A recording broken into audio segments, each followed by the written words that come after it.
Hello and welcome back to the RevOps Show. Hey everyone, I know what you may be thinking, Hannah. Doug just said that you were out on maternity leave last week and now you're back in this episode. What is happening? Well, hi, yes, I am back and it has been a very long but quick 6 weeks.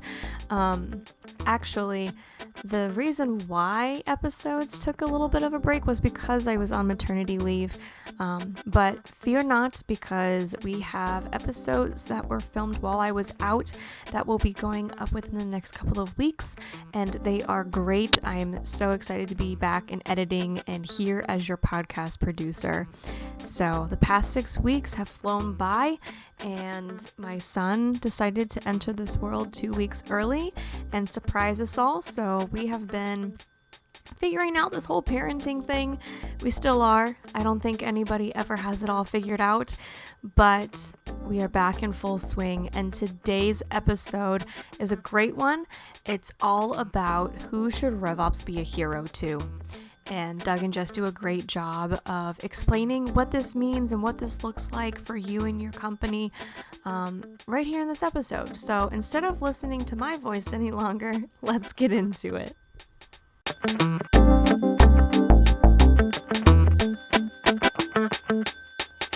Jess. Doug. It's been a while. It's Friday. It is Friday. Not only is it Friday, though, it's a special kind of Friday. Because it's the Friday before inbound. It's the Friday before inbound.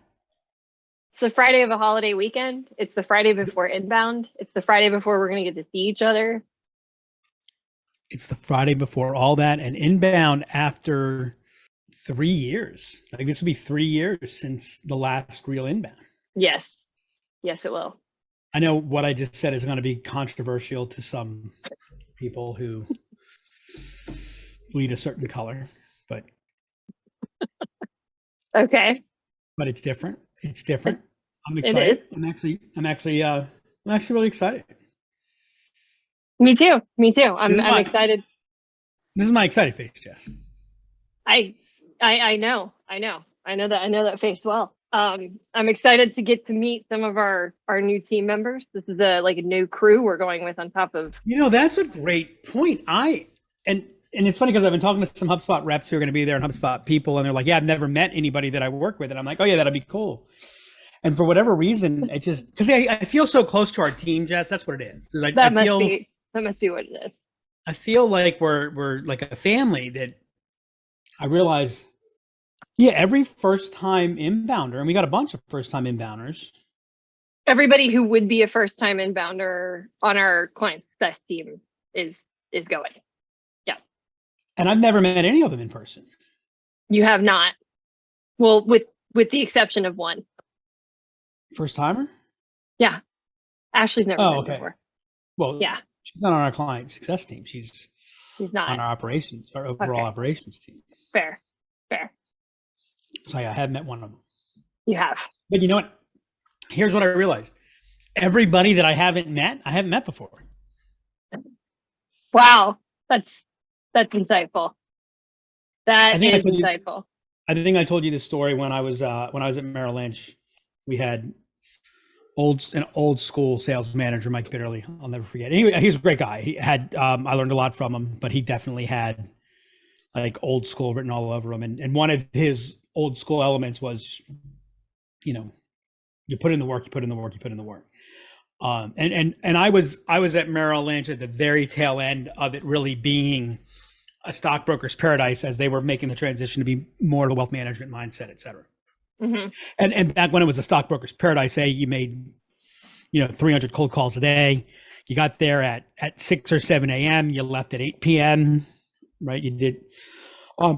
And so he was making, he had noticed, I guess, as he came into the office in, late evenings that there weren't a lot of people there. And so in one of his, he was definitely a believer that one major role of sales meetings, because we had a weekly, the training program, we had a weekly meeting of everybody in the training program.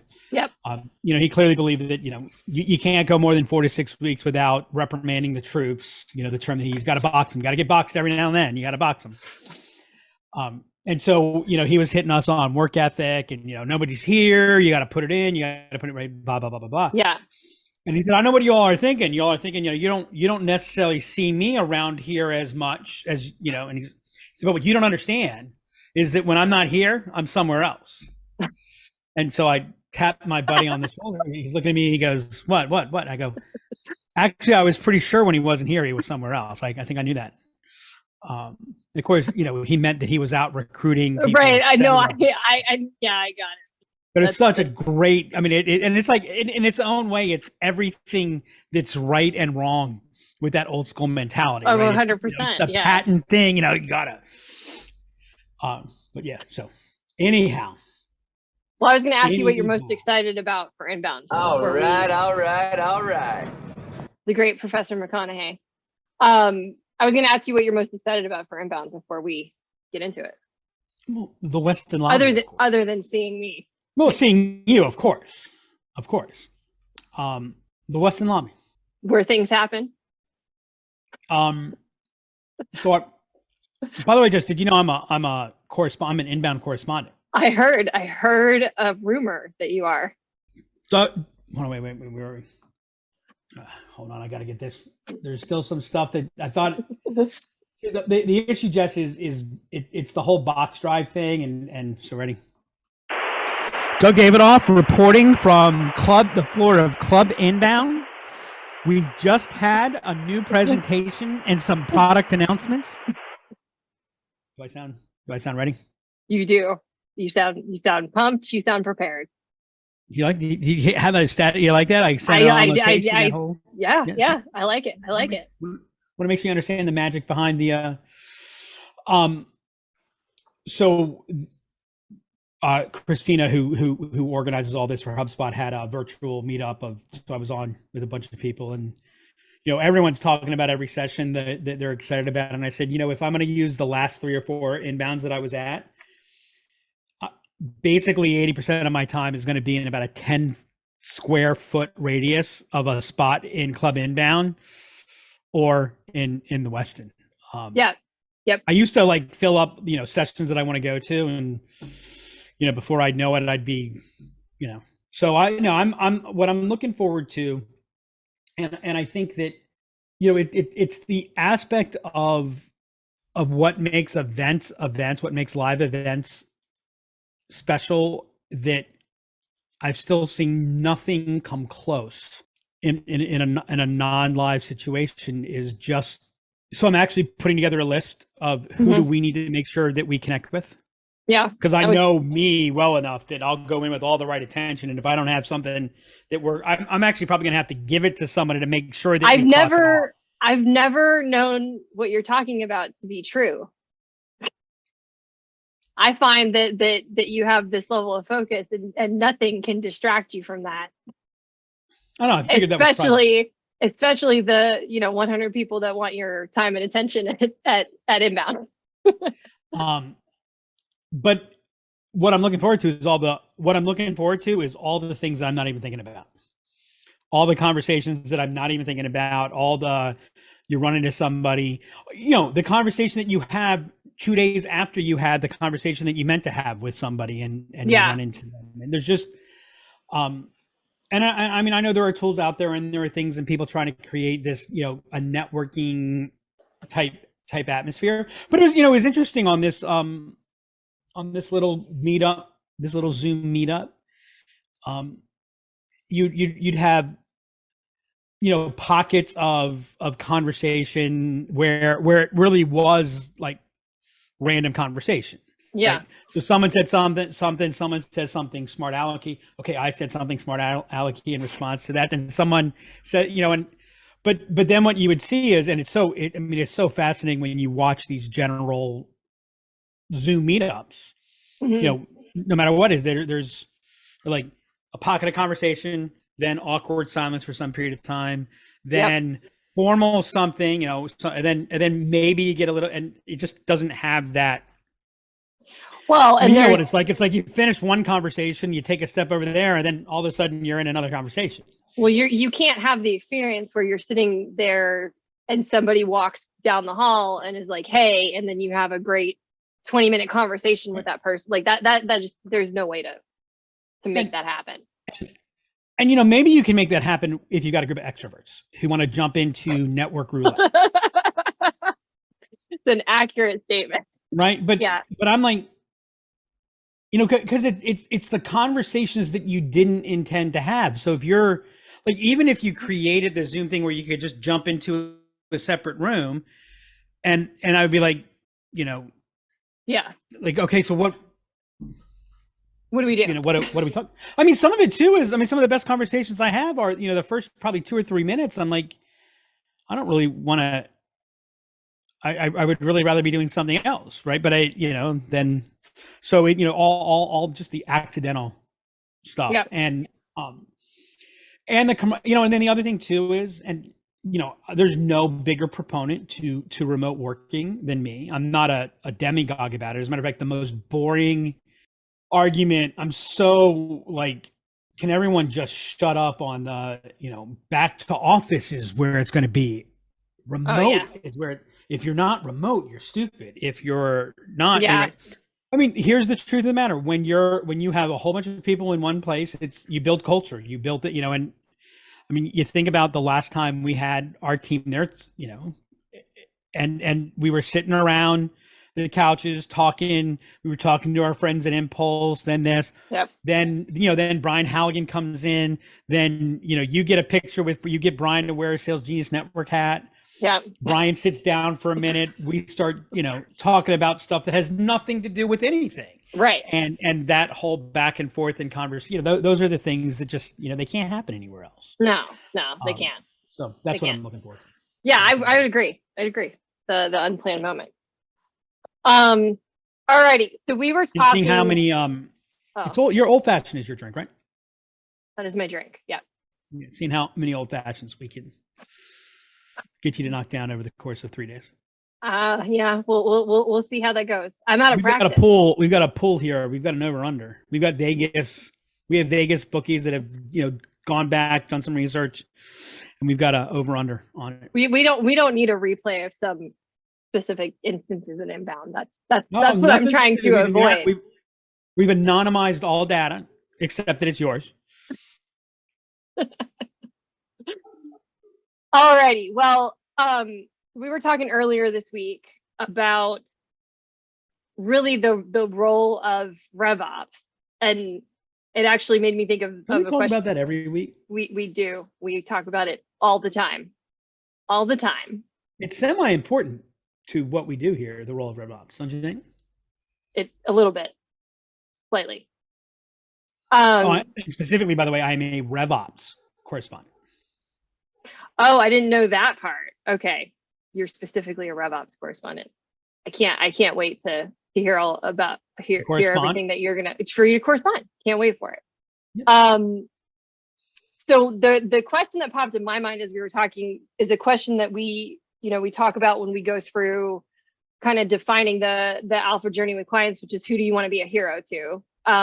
We were talking about kind of who should RevOps be a hero to in the role. So I'll let you kind of kick us off with that. Yeah. So I think that, so what I'm going to say is probably at first hand going to come across as being obvious, but RevOps' customer is the revenue acquiring, revenue manager, managing, revenue expanding roles, right? So your sales teams, your marketing teams, your success account management teams, service teams, spanning the full customer journey. And so, your job is, how can you be their hero? And I think that there's two things that enable you to be a hero. I think, how do you solve the problems before people know they have them? And by the way, when you solve the problems, and this is especially true with a upstream discipline like RevOps, there's an art to solving problems before people have them or before people experience them, that you have to, in the process of solving it, create the awareness of the problem. So one of the things that RevOps does is they solve too many problems too silently. Yep. But then the other way that you are a hero is you're the one who figures out how to say yes. You're the one who figures out how to make it work. And I see far too often that, and we talked about this in the mistakes episode. We become overly process oriented. You know, when I was a financial advisor early in my financial advising career, I'd become really good friends with another person in the training program. Remember, when I'm not here, I'm somewhere else. And actually was in his wedding. The woman he married came from a very affluent, from a very wealthy family. Her dad had owned a couple businesses and run some others. And you know, they lived in Florida. So, you know, the wife's family lived in Florida. So that's where she was from. So that's where the wedding was. So we traveled down to Florida. We probably spent 4 or 5 days there. It wasn't a destination wedding, but I think it was Jacksonville. So I don't think anyone would confuse Jacksonville with the destination wedding. But I'll never forget what he said. He said, look, the key to you being a good financial advisor is don't become the no police. Yeah.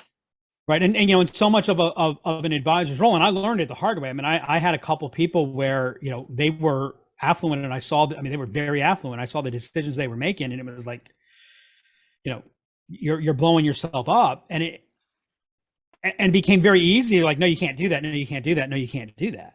Yeah.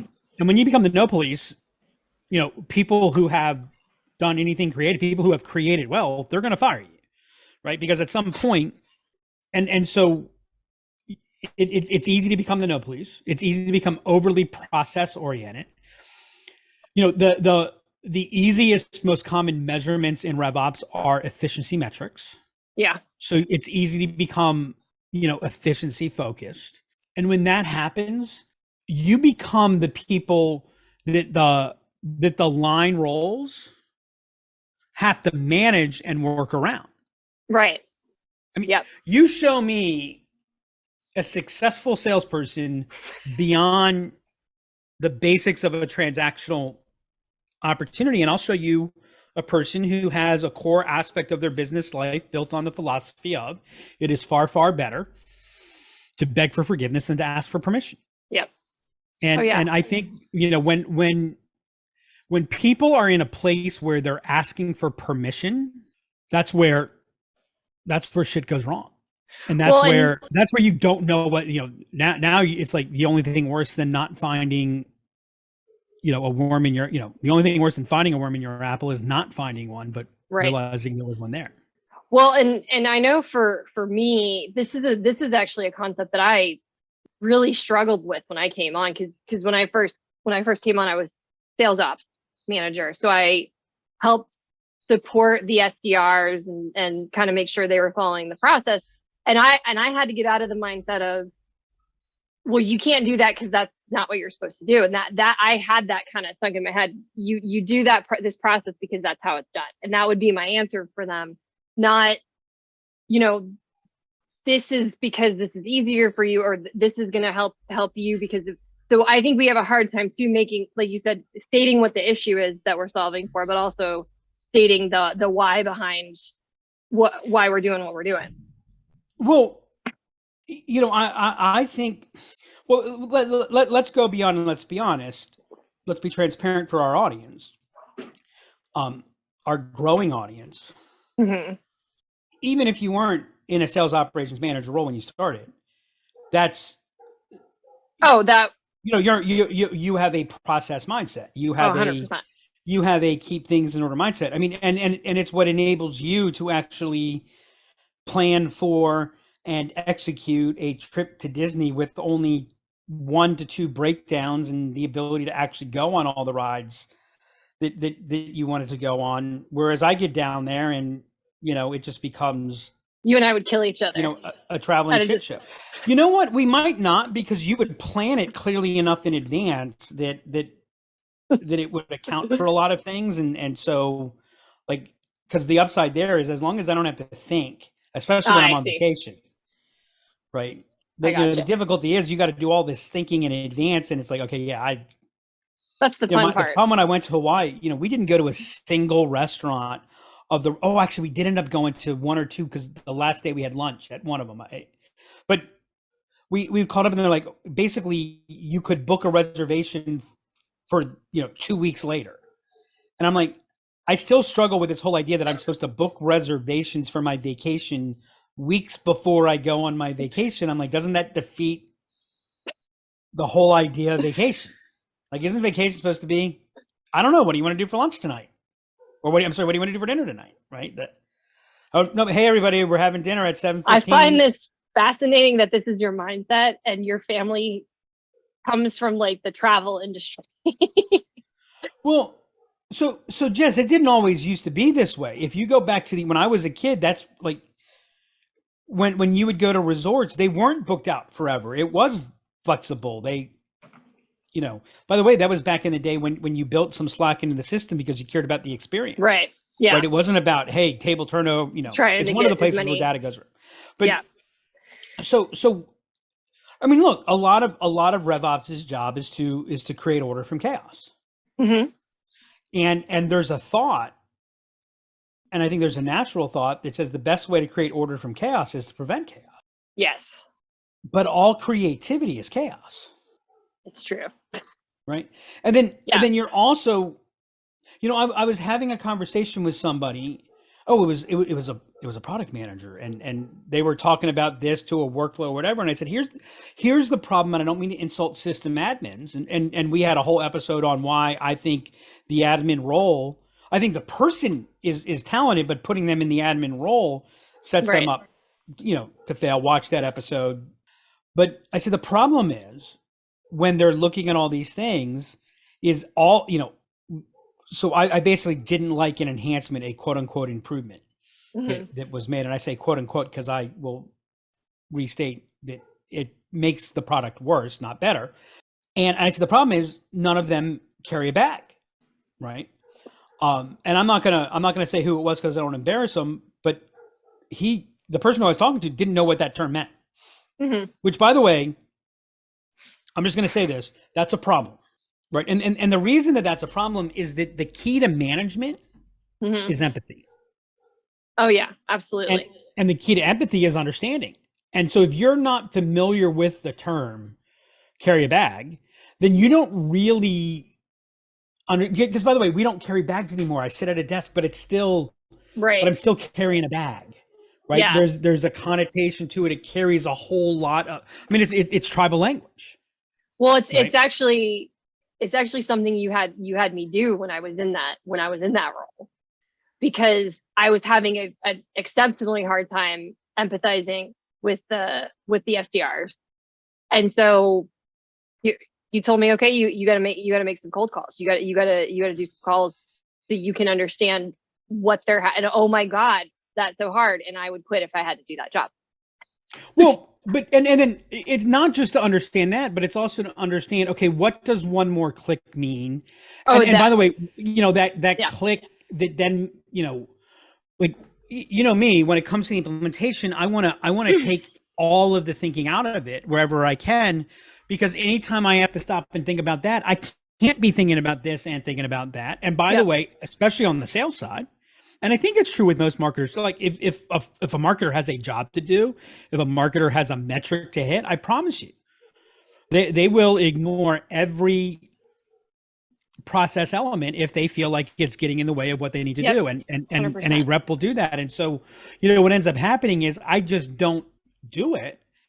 Right. And it's easy to measure if someone does something wrong. It's hard to measure if someone doesn't do it.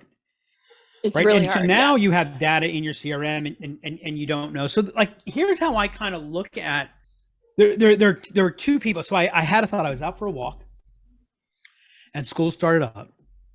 It turned out not to be the case, but I thought I saw like this orangey sash with something, which I don't know. I don't even know if they still have it, but back Safety Patrol. Yes. It's still a thing. Yeah. Right. Okay. So I thought I was seeing, and I'm like, wow, that's really early to have Safety Patrol, right? Because I mean, literally, it's just started up, but it ended up not. But then I had this thought, and what occurred to me is I said, there was a bunch of elementary schoolers that were waiting for the bus. I said, there are two types of people in elementary school. there are the patrols, and make no mistake, I wanted to be a patrol. I really did. I never got to be, actually I got to be one a couple times because someone like let me fill in for them and they weren't even supposed to do that. This will come as no shock to anyone. I was on safety patrol. I can't understand why I wasn't put on safety patrol, Jess. I can. And of course you know why I wanted to be on safety patrol. You can tell people what to do. I wanted to be in charge. Yep. But there's safety patrol, right? And then there's the kid that you talk to when you need to figure out how to get around something. Your mom's not letting you do this. How can you do X, Y, or Z? There's the person you go to, and again, I mean, there's certainly the people that there's the person that you go to that keeps you just on the other side of trouble, or just on this side of trouble, but they figure out how to, Yep. Going back to when I was a financial advisor, I mean, I dealt with compliance, and I had a lot of people who said to me, "You must hate compliance." And I said, "No, actually, I love compliance because compliance did two things for me. First thing was they kept me out of jail, which I appreciated because I certainly would have broken some law. I certainly would have made some promise that I shouldn't have made. But the second thing was they forced me to be creative. It's kind of like when we had more limitations on HubSpot, we got as good as we are because of those limitations. We had to figure out how to make something work. Right. Yeah. And I see that with some of our newer, clients on HubSpot, and even the newer employees who didn't use, they're like, how do you know how to do that? Well, because you used to not be able to do these 5 things. And if you remember how we did it, my favorite is still the button that we had clear that said call completed, so that we could trigger a next action or next action. I mean, it was painful, but it worked. You got used to it, et cetera. And it took that disruptive thinking. It took divergent thinking, right? You had to go away from what something was to go, okay, here's where we are. There's this big there's this big ass barrier between. There's a whole lot of shit that you're not allowed to do.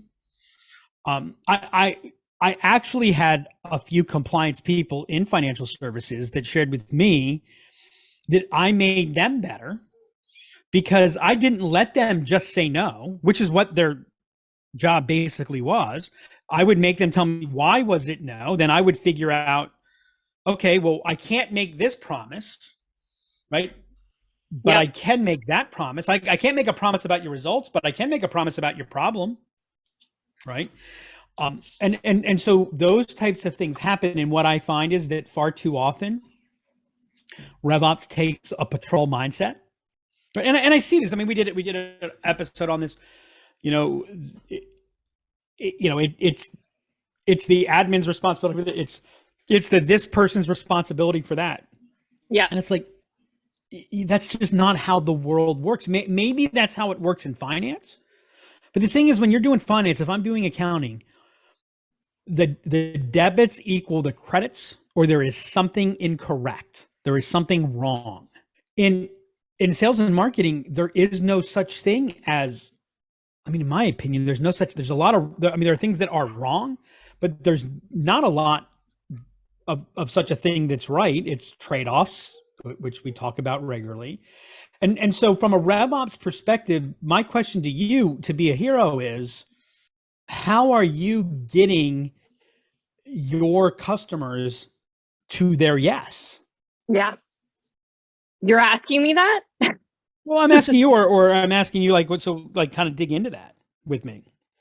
So I think one key element is, you talked about, we got to figure out how to, it's RevOps' job to figure out how to solve the problem. So one thing, and we've dug into this in several episodes, is like getting to the real problem. Because, and we get this frequently with clients, especially at the user level, they have a perception of a problem, and it's really just a symptom of what it is. So really getting them to acknowledge what the issue is, so you're solving the right thing. That's the first step. So I think that there's two elements. I think that there's There's the big side of that. And so I see some people that are beginning to do that. And, I am a walking contradiction. I will acknowledge that because I am get to the real problem, but I'm also like, you know what? Enough of this shit. I got to fucking do something. Yep. And I'm going to do it. I don't have time to figure out what the real problem is here. Right. And so if I'm in a sales role and you're going to, we need to figure out what the real problem, like, right. And, we've got a client right now that's in that mode. Yep. Right. Because they're very young, very early. And there's some relearning for you here because you're seeing that, we can't get to the real problem yet. By the way, there's not even enough throughput for there to get to that real problem, right? Right. And so there's the strategic element that's there. Mm-hmm. But then there's this other thing, and by the way, this is where I see so much go wrong.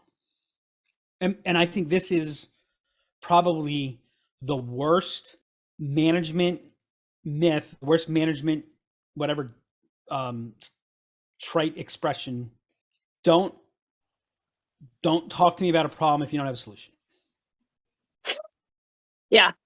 Right. Don't bring me problems if you don't have a solution. Yep. Right.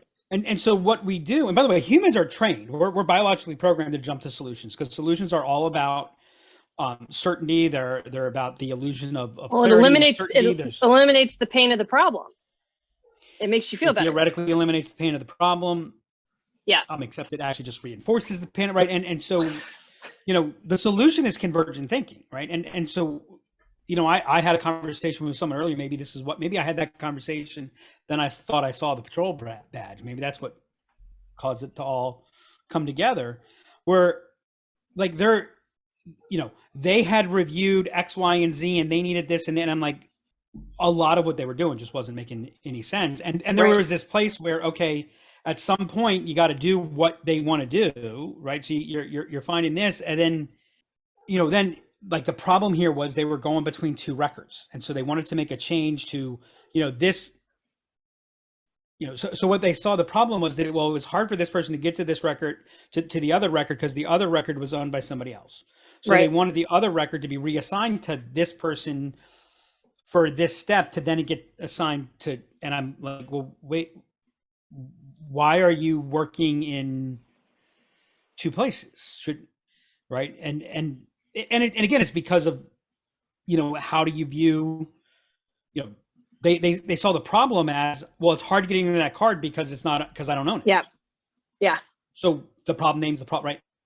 So they started working on that problem. And what I probably spent 20 minutes in the conversation explaining, look, here's what I need you to do, right? Stop trying to solve everything.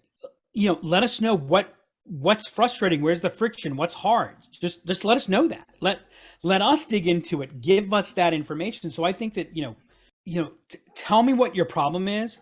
Tell me where you're frustrated. Tell me what's getting in the way. Make it easy for people to have that download. Yep. Don't put them on the spot. Don't make them, don't make it more work for them. I mean, I see like marketers have this problem all the time. Well, the sales team won't contribute.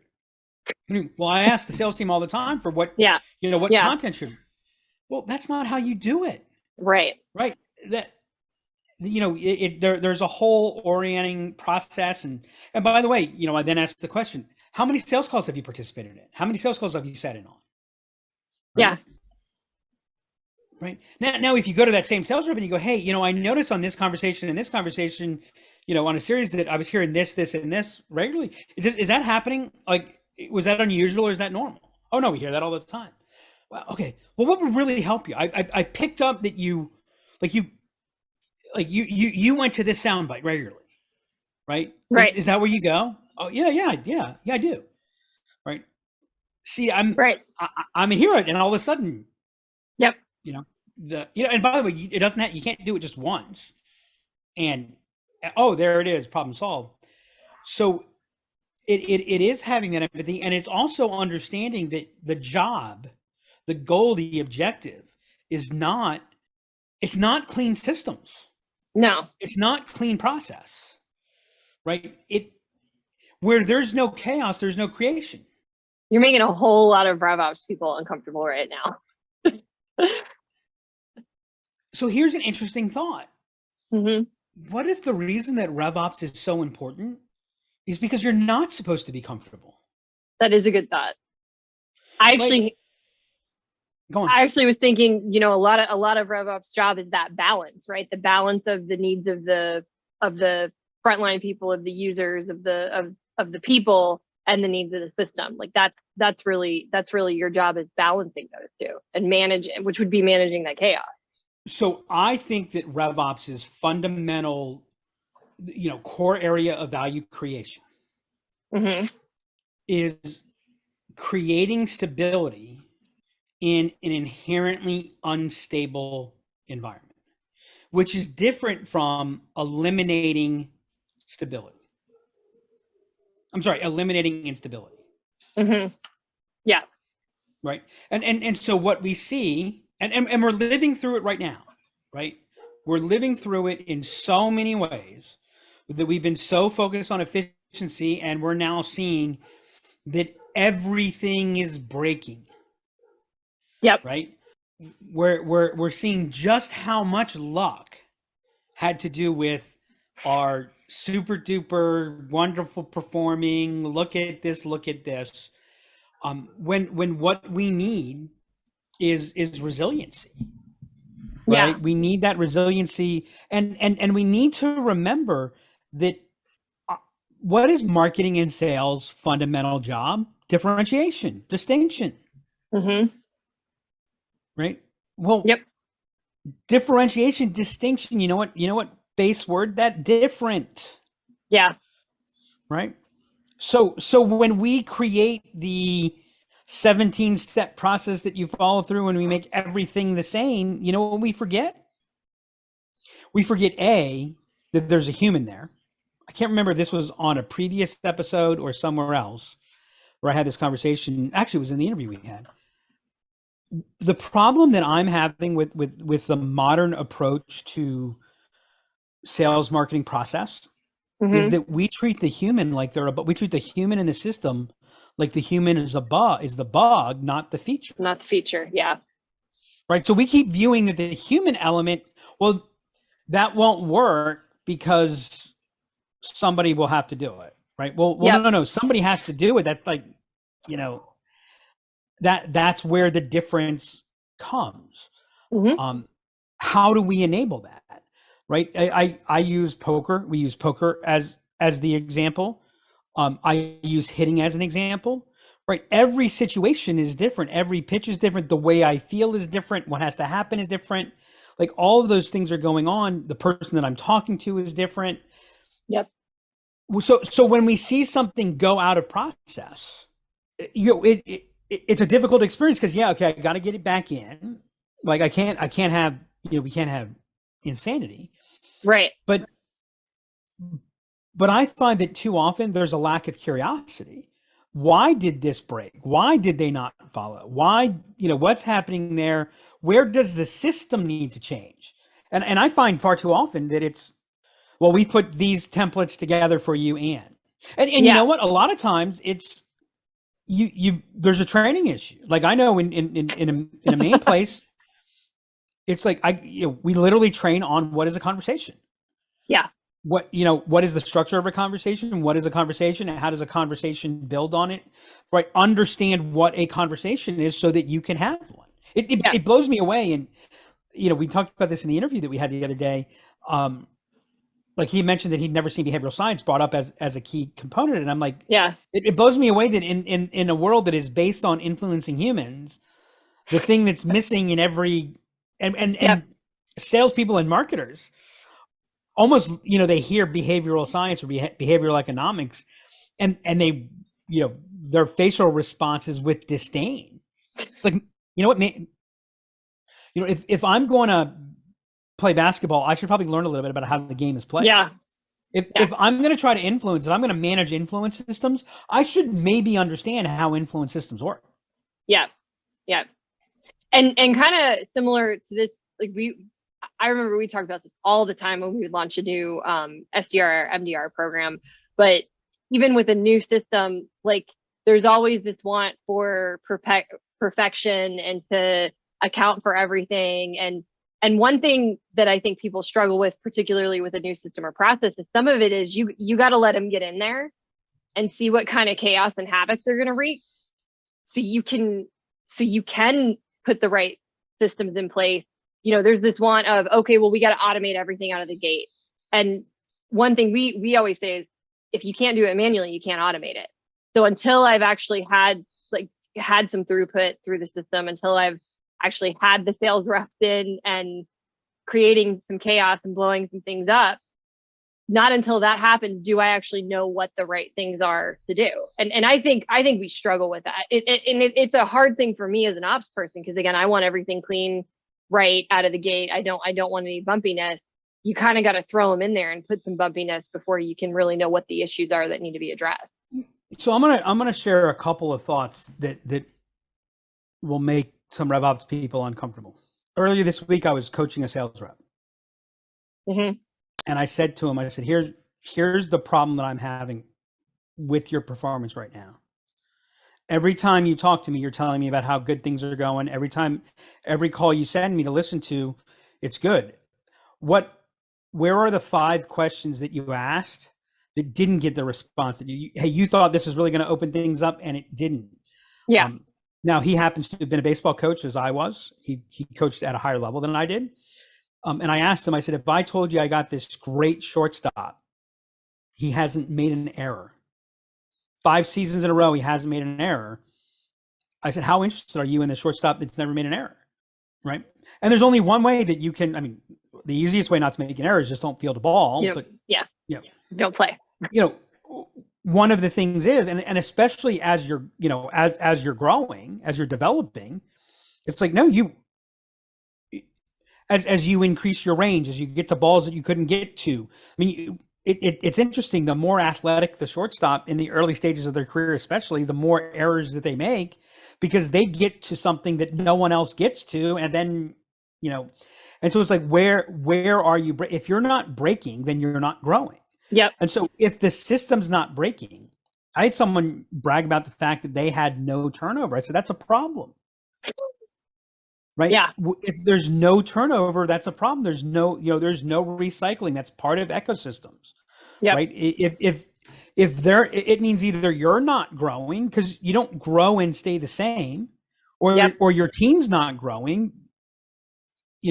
My biggest issue with the book that Jim Collins wrote, his first book, Built to Last, is it built in this idea that the goal of every company should be to last, to be a forever company.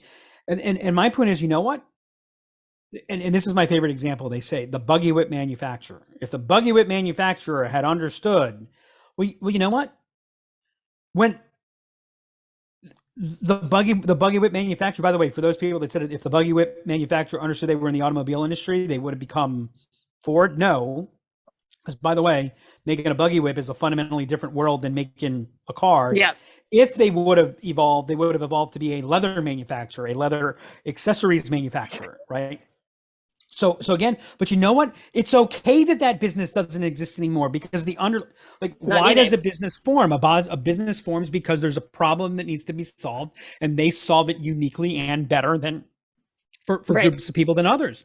And sometimes that problem disappears. And sometimes, you know what capitalism says is freeing up this capital by saying goodnight is a better use than quote evolving. So like that, there's a turnover element that, again, that's a feature of dynamic systems. It's not a feature of dynamic systems. That's a feature of systems with vitality.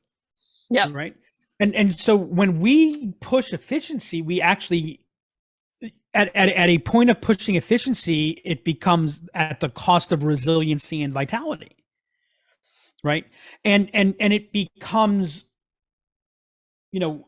okay, as long as nobody knows about it, there's an old, if you ain't cheating, you ain't trying. Mm-hmm.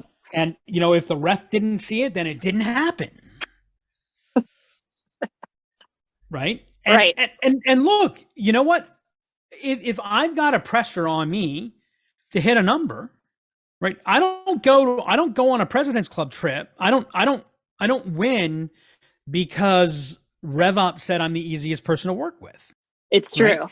And so what I think RevOps needs to do, and I think if you want to advance your role in RevOps, if you want to become, move into a dominant position, be the person that people go to share where the frustrations are, to help figure out how to do this, right? Yep. Be the one to help them go, oh yeah, no, okay, hey, I get that. Here's how you can do it to accomplish what you're looking for and still enable us to do what we need to do. Be that friend that's trying to figure out how they can go out on Saturday night when their grandparents, aunts, uncles, and other in-laws are coming over for dinner and they really aren't interested in that. And their friend, like, how do I get out of dinner to go to my friend's house or go to, or go to whatever. Right. Right. When you're the person that's that, you gain so much influence and you make your organization better.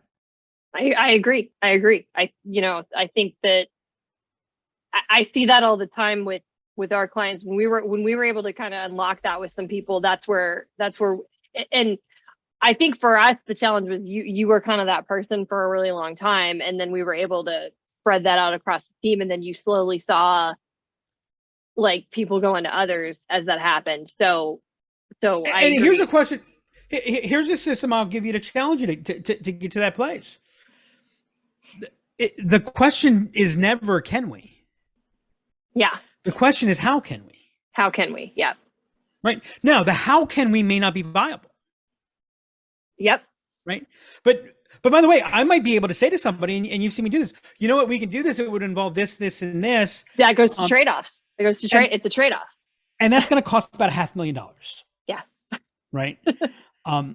But when you go to how can we, you go back to first principles. And I'm listening to this book again called How to Think Like a Rocket Scientist. And he's this is a guy he's advised in businesses, but he was on the Mars rover team. And the original Mars rover, like there was something, it was a tripod landing system or whatever. And on one of the missions it failed. And so everything was about, they were totally stuck because the size of the rover was getting bigger. And how can, everyone was asking the question, how can we make the tri landing, whatever, better? And someone came up and said, well, why don't we just have balloons basically inflate around it? And so if you remember when Spirit and Opportunity landed, they landed and bounced around, right? Because how was the problem defined? It wasn't can we, it was how can we? Right. And so when it was, can we? No, we can't do that. No, that'll be too heavy. No, that'll be too this. That'll be too this. That'll be too this. And again, realize that when you're dealing with space travel, every pound is hundreds of thousands or millions of dollars. Right. Right. In terms of its impact. So no, we can't know. And someone finally, just said, wait a second, that's not the problem. Right. But, the question is, how do we get it to land safely? Not how do we build a better tripod, right? Or whatever the case may be. So when you think about it through the lens of how can we, as a RevOps person, you should take pride in the ability to figure out the how can we. Well, and I think far too often we just say, no, you can't. Well, and that was another big mindset shift that I had to make. And so the thing what I try to think about when those things arise where I want to jump to no is, what if we could do anything? And then when you have that mindset, it takes the limitations away. What if we can do anything? And what does that look like? And then you got to outline that and say, okay, like you said, is that viable? So I think that you got to try to get yourself in that mindset of no limits. When I finished saying what I was saying, I heard some people on LinkedIn, say, well, I don't just say no. I don't just say no. And you know what? I think they're probably technically correct. Right. So the other point that I want to make is, you may think that you're not saying no, but that's how you're perceived. Right. There are exceptions. Yep. There are exceptions, but let's not be, let's be careful about the Lake Wobegon effect where everyone is an above average driver. Everyone has above average intelligence. Yeah. Right. Yep. You know, be paranoid. Are you being perceived as the no police? How do you prevent being the no police? And I'm going to tell you, one of the ways you do that is you build the empathetic system. So, like, where is your backlog of problems and frustrations? How are you interacting with your teams to collaborate on prioritizing those frustrations? If your backlog's not getting bigger, then your company either better be skyrocketing to the, you know, on every single metric, or you're missing things. And the difficulty is, you know, when I was the bench coach, my job, I was always totally out of sync with our dugout. Because when we were winning, everything I thought about was what could happen that would cause us to lose. Yeah. Right. So when we're rallying and the team's going crazy and they're jumping up and down, right, I would have to remind myself, yes, I'm supposed to cheer. Yes, I'm supposed to high five. Like that's, and I had people, coach, what's wrong? What's wrong? And I'm like, I'm thinking, how many pitches has our pitcher thrown? What's this? What's this? And then when we were losing and everyone was down, my job was to figure out, okay, well, what are the buttons that we're going to be able to push? How are we going to win? Right. Yep. And so I was always out of sync. And I think that we're in this place where we feel like everything's right when it's smooth. We're looking for smooth. Yep. Right. And we are looking for smooth. Right.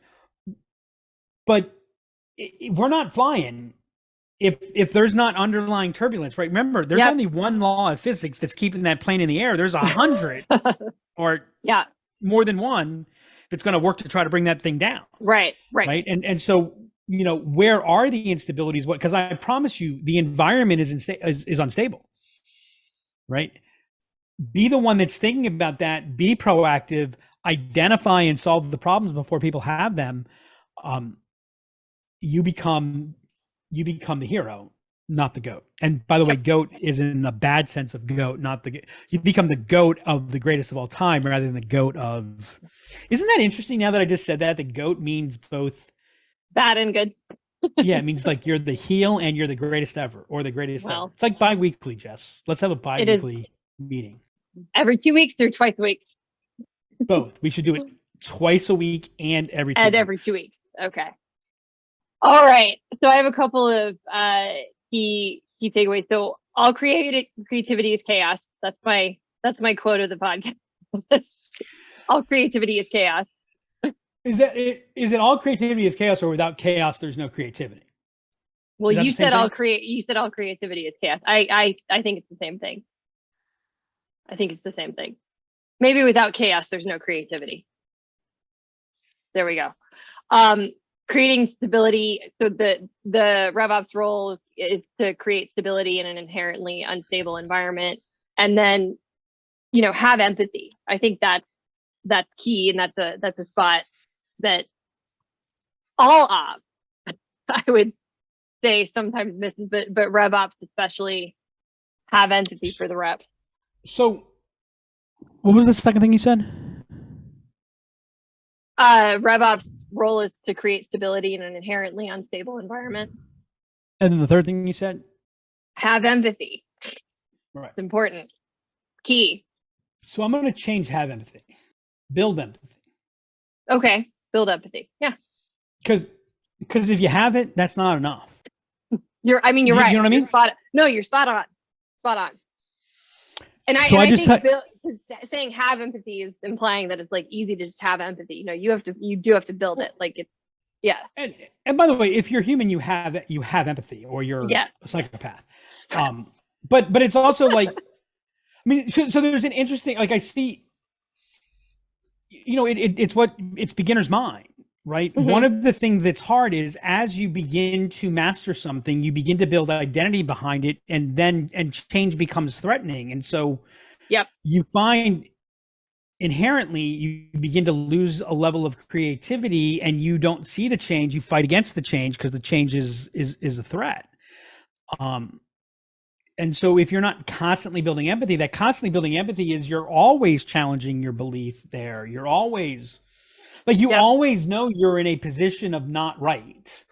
So if I know that I'm not right, I mean, it's suck less, right? It's our Yeah. whole mantra of suck less. Yep. If I know I'm not right, then I can every day I'm working to be a little bit less not right.